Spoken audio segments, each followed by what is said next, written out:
Você passou a vida inteira ouvindo que, para ter segurança no futuro, você precisava guardar cada centavo como se fosse o último sopro de ar. Ensinaram para você que o cofre cheio é o escudo contra a solidão e que a escassez se vence com o acúmulo. Mas eu preciso te dizer uma verdade que pode doer agora, mas que vai te libertar para sempre. Essa sua conta bancária parada, esse medo de gastar com o próprio conforto e essa mania de poupar até o afeto estão, na verdade, apodrecendo a sua alma e bloqueando o caminho da verdadeira prosperidade. Existe uma lei invisível, guardada em silêncio por milênios nos textos sagrados de Israel, que prova o exato oposto de tudo o que você aprendeu. Quem guarda com medo, perde.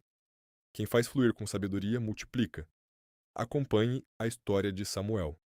Aos 67 anos, ele é o retrato da prudência que se tornou uma prisão. Samuel é um alfaiate aposentado que vive em um apartamento onde as sombras parecem mais densas que a própria luz. Ele caminha sobre tapetes gastos, cercado por móveis que carregam o peso de décadas, mas seu maior fardo está guardado no fundo da mente. Naquela noite fria, Samuel jantava um pedaço de pão dormido, acompanhado apenas de um copo de água. Ele não fazia isso por falta de dinheiro. Ele fazia isso porque o medo de ligar o fogão e gastar o gás era maior que a sua própria fome.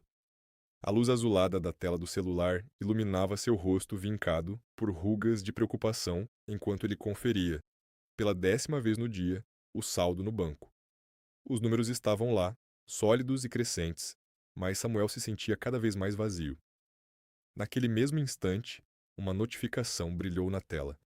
Era seu neto, um rapaz cheio de sonhos, pedindo uma ajuda simples para pagar um curso técnico que mudaria sua vida. O coração de Samuel apertou. Não era falta de amor. Era o pânico visceral de que, se ele abrisse a mão para entregar uma pequena parte do que tinha, o mundo desabaria sob seus pés. Ele ignorou a mensagem e sentiu uma pontada no estômago, aquela queimação que ele chamava de gastrite, mas que na verdade era o peso de uma riqueza estagnada que estava começando a sufocá-lo por dentro. Ele acreditava que o dinheiro era seu seguro de vida, sua única garantia de que não seria esquecido, mas a verdade é que ele já estava se tornando invisível dentro da sua própria fortaleza de moedas. O que Samuel não sabia, e o que você talvez ainda não perceba, é que existe uma palavra hebraica chamada shefa. Ela não fala sobre acumular, mas sobre fluir. Se você sente que sua vida financeira está travada, que o dinheiro entra, mas desaparece, ou que você vive em um estado de alerta constante, mesmo tendo o que comer, você está prestes a descobrir o segredo que as grandes linhagens de sabedoria mantiveram oculto. Existe um canal por onde a abundância divina e sistêmica passa, e se você o mantiver fechado por causa do medo, você estará apenas vigiando um pântano de águas paradas. Mas se você aprender a abrir as comportas certas, verá o seu deserto se transformar em um rio. Samuel estava a um passo de encontrar algo no seu antigo sótão que mudaria sua percepção sobre o que significa ser verdadeiramente rico. E o que ele descobriu vai fazer você questionar cada decisão que tomou com base na segurança até hoje. Samuel sentia que as paredes do apartamento estavam se fechando sobre ele. O silêncio era tão denso que ele podia ouvir o próprio coração batendo, um som seco e irregular, como o de uma engrenagem antiga que precisa de óleo para não travar de vez. Ele se levantou da cadeira, onde havia ignorado a mensagem do neto, e, movido por um impulso que nem ele mesmo conseguia explicar, caminhou até o corredor escuro. Seus pés, protegidos por meias de lã gastas, o levaram até a porta do sótão, um lugar que ele não visitava havia pelo menos 10 anos. A chave rangeu na fechadura, como se reclamasse de ser acordada de um sono profundo. O ar lá em cima era pesado, saturado com o cheiro de mofo, tecidos antigos e o pó de uma vida que ele havia deixado para trás quando as máquinas de costura silenciaram e o medo do futuro ocupou o lugar da criatividade. Ele acendeu a lâmpada fraca e a luz amarelada revelou os fantasmas de sua antiga profissão. Manequins sem cabeça, retalhos de seda que um dia brilharam em festas de gala e tesouras pesadas que agora estavam foscas pela ferrugem do tempo. No canto, sobre uma mesa de corte, onde ele passara 1000 noites trabalhando, estava um caixote de madeira escura. Dentro dele, envolto em um pano de linho que ele mesmo havia tecido com perfeição, repousava o Tanakh de seu avô, o livro sagrado que cruzara oceanos fugindo da fome e da destruição. Ao abrir as páginas amareladas, um pedaço de papel caiu aos seus pés. Era uma carta, escrita com uma caligrafia trêmula e apressada, datada de tempos de guerra. As palavras escritas pelo seu antepassado diziam que a família não havia caído na miséria, porque o ouro acabou ou porque os exércitos confiscaram seus bens. A carta afirmava que eles perderam a proteção divina porque, no auge do pânico, eles fecharam as mãos. Eles pararam de praticar o Shefa. Samuel leu aquela palavra e sentiu um calafrio percorrer sua espinha. O texto explicava que, ao tentar guardar cada migalha para um amanhã incerto, eles haviam cortado o fio invisível que os ligava à fonte de todas as coisas. Samuel fechou o livro, mas a palavra Shefa continuava ecoando em sua mente como um sino em uma catedral vazia, despertando uma memória de infância que ele havia enterrado sob camadas de preocupação financeira. No dia seguinte, ele procurou o rabino Isaac, um velho amigo de infância que agora passava seus dias em uma pequena sinagoga de bairro, cercado por livros e pelo cheiro reconfortante de chá de canela. Isaac olhou para as mãos de Samuel, mãos que estavam cerradas como se segurassem um tesouro invisível, e sorriu com uma tristeza profunda. Ele explicou que o universo é regido por uma hidráulica espiritual. O dinheiro, disse o rabino, é como a água de um rio. Se você constrói uma represa e impede que ela siga seu curso por medo de que o leito seque, a água para, perde o oxigênio e se transforma em um pântano lamacento que atrai apenas estagnação e morte. Mas se você permite que ela flua, o próprio movimento da correnteza limpa as impurezas e traz novos cardumes e vida para as margens. A verdadeira riqueza, Samuel, não é o que você retém, mas o que passa através de você, disse Isaac enquanto serviu o chá com gestos calmos.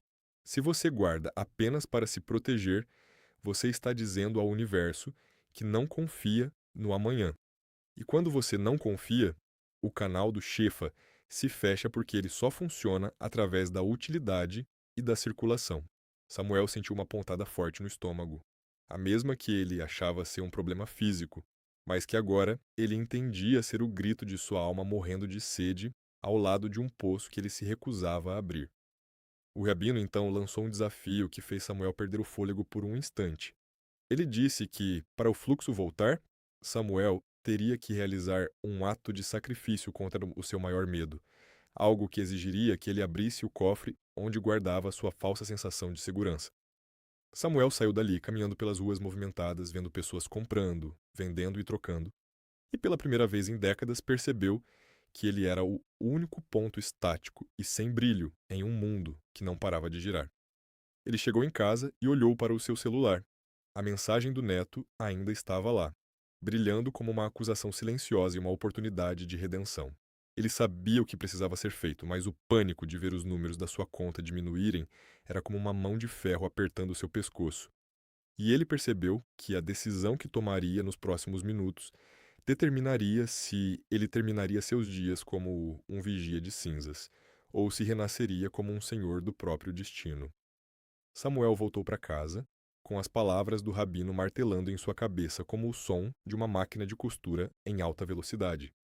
Ele se sentou na poltrona de couro rachado, a mesma onde passava horas apenas observando o movimento das sombras nas paredes.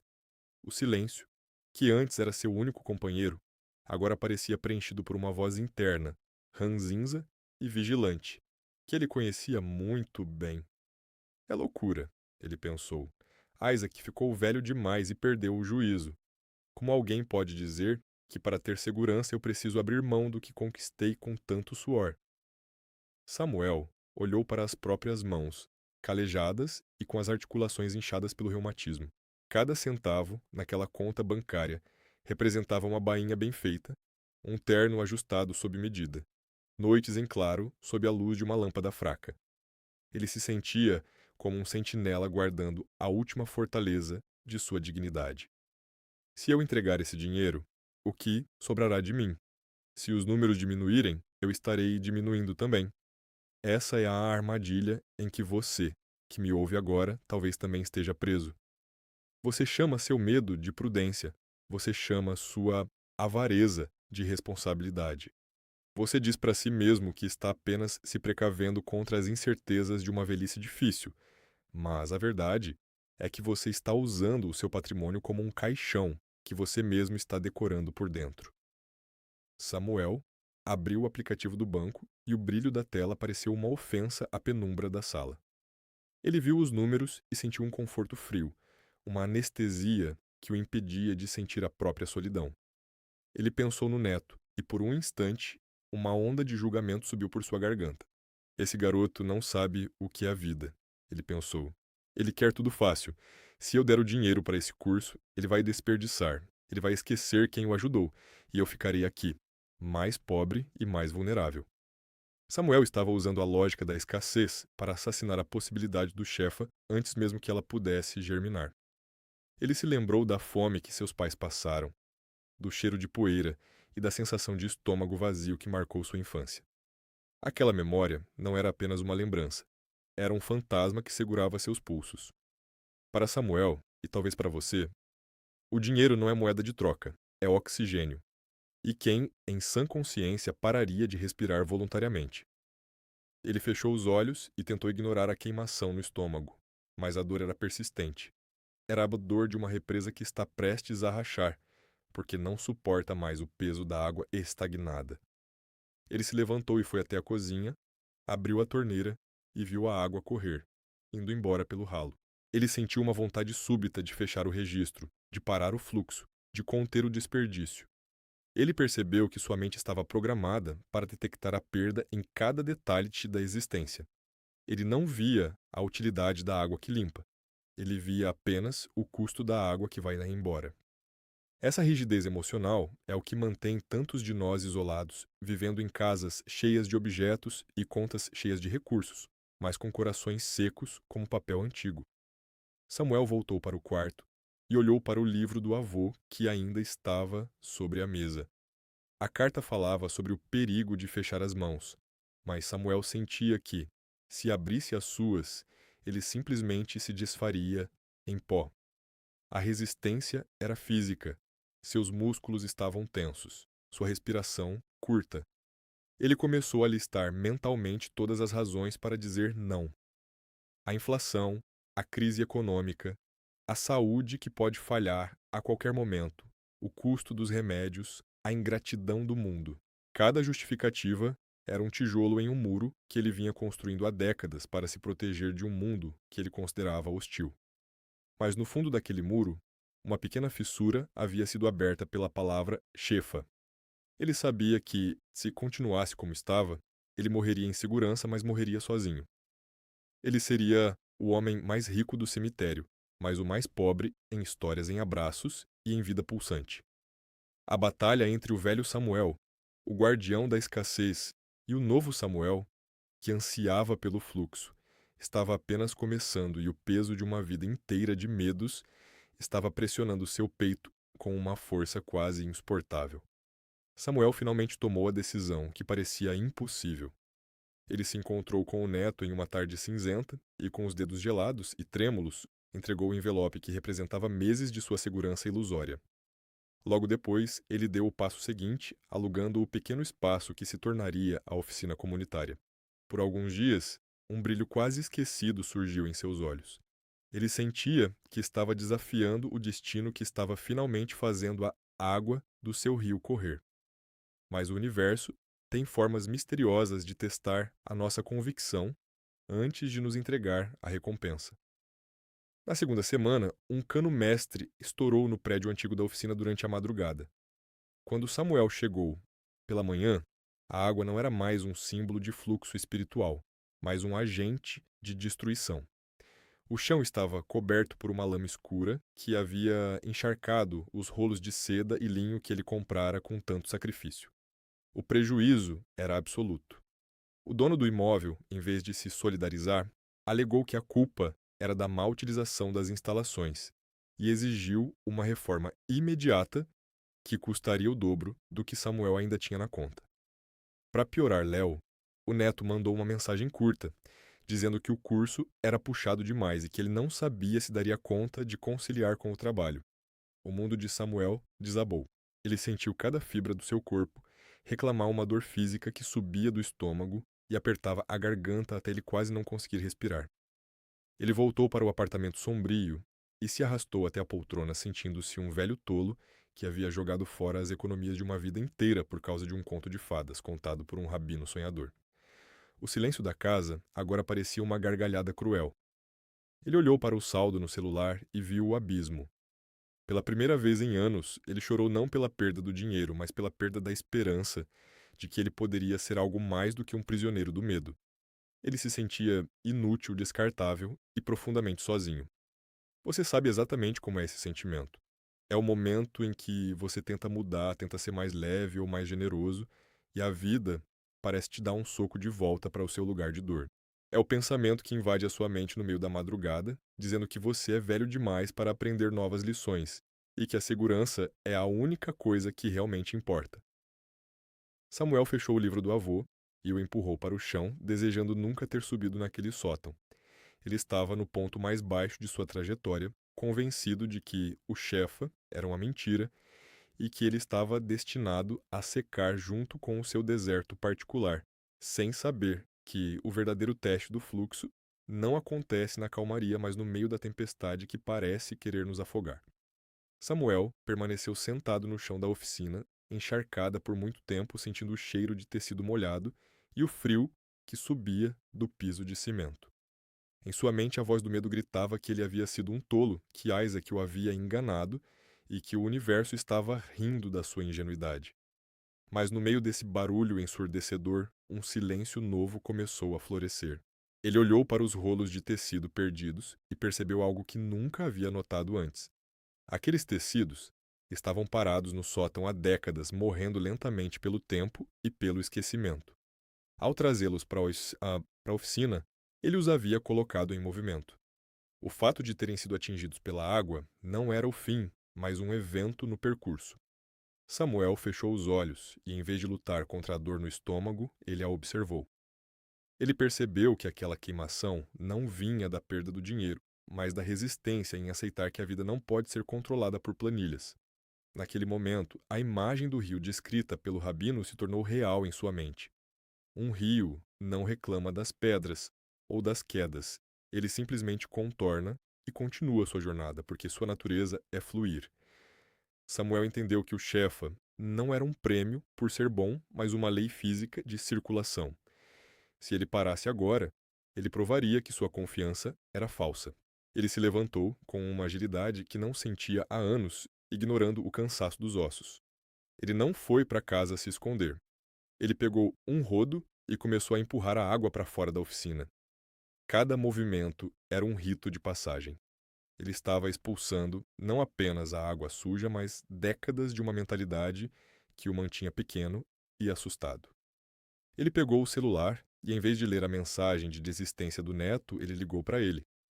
Léo atendeu com a voz embargada pela culpa, mas Samuel não deixou que ele falasse. Meu filho, eu passei a vida inteira costurando ternos para pessoas que eu nunca conheci de verdade, e guardando o que recebia, como se cada nota fosse um pedaço da minha pele. Hoje, a água levou os tecidos, mas me devolveu a visão. Eu não estou te dando esse curso para que você seja perfeito ou para que você me pague de volta. Eu estou investindo em você porque você é o meu fluxo. Venha para cá agora. Vamos limpar esse lugar e vamos começar de novo com o que sobrou. Com o que. Porque enquanto houver movimento, haverá vida. Enquanto falava, Samuel sentiu um calor suave se espalhar pelo seu abdômen. A gastrite que o acompanhara como uma sombra maligna simplesmente desapareceu. O peso em seus ombros evaporou, como se uma mão invisível tivesse removido um fardo de chumbo. Ele percebeu que a verdadeira riqueza nunca esteve no cofre, mas na sua capacidade de ser um canal. Se ele retivesse o fluxo, ele morreria por dentro. Se ele permitisse a passagem, ele seria renovado a cada segundo. Nos dias seguintes, o impossível aconteceu. O dono do prédio, vendo a determinação de Samuel em limpar tudo sozinho e sua recusa em aceitar a derrota, sentiu-se tocado e ofereceu uma carência no aluguel. O neto Léo chegou com 3 amigos da faculdade e juntos transformaram a limpeza em um projeto de renovação.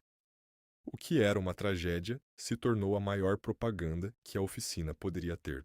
A vizinhança começou a notar o movimento e as primeiras encomendas de ajustes e reformas começaram a entrar antes mesmo de a pintura secar. Você que me acompanha até aqui, talvez sinta que sua vida está como aquele apartamento sombrio de Samuel. Você guarda seus sonhos, seus recursos e até suas palavras de carinho com medo de que eles acabem e você fique sem nada. Você acredita que a segurança vem do acúmulo, mas eu te digo que o acúmulo sem propósito é apenas um inventário de perdas futuras.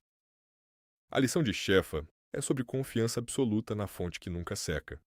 Quando você entende que é um administrador e não um dono, você se torna livre. A conta bancária de Samuel começou a crescer novamente, não porque ele parou de gastar, mas porque ele parou de temer. O dinheiro ia e vinha com uma leveza que ele nunca experimentara, e pela primeira vez ele se sentia um homem de posses, porque ele possuía a si mesmo e ao seu destino. Agora eu quero que você saia da inércia. A sabedoria sem ação é apenas ruído na mente. Hoje, você vai realizar um gesto físico que simbolize a abertura do seu canal de abundância. Não importa o quanto você tem agora, a lei do fluxo funciona da mesma forma para todos. Você vai pegar a menor nota de dinheiro que tiver na carteira. Pode ser um valor pequeno, não importa o montante, mas sim a intenção. Você vai sair de casa e vai usar essa nota para gerar vida em algum lugar. Pode ser uma gorjeta para alguém que te atendeu bem, pode ser a compra de um produto de um pequeno vendedor na rua, ou uma doação inesperada. No momento em que entregar esse dinheiro, você não vai pensar no que está perdendo. Você vai dizer em silêncio para si mesmo que você é um canal de Shefa e que o que sai de você retorna multiplicado pela força do fluxo. Sinta o desapego e a alegria de fazer a energia circular. Esse pequeno ato é o seu sinal para o universo de que você está pronto para receber mais, porque você não é mais uma represa, mas um rio límpido e generoso. Depois de realizar esse rito, volte aqui e escreva a palavra Shefa nos comentários. Esse comentário será o selo do seu compromisso com a sua nova realidade e uma prova de que você escolheu a vida em vez da estagnação. O deserto acabou.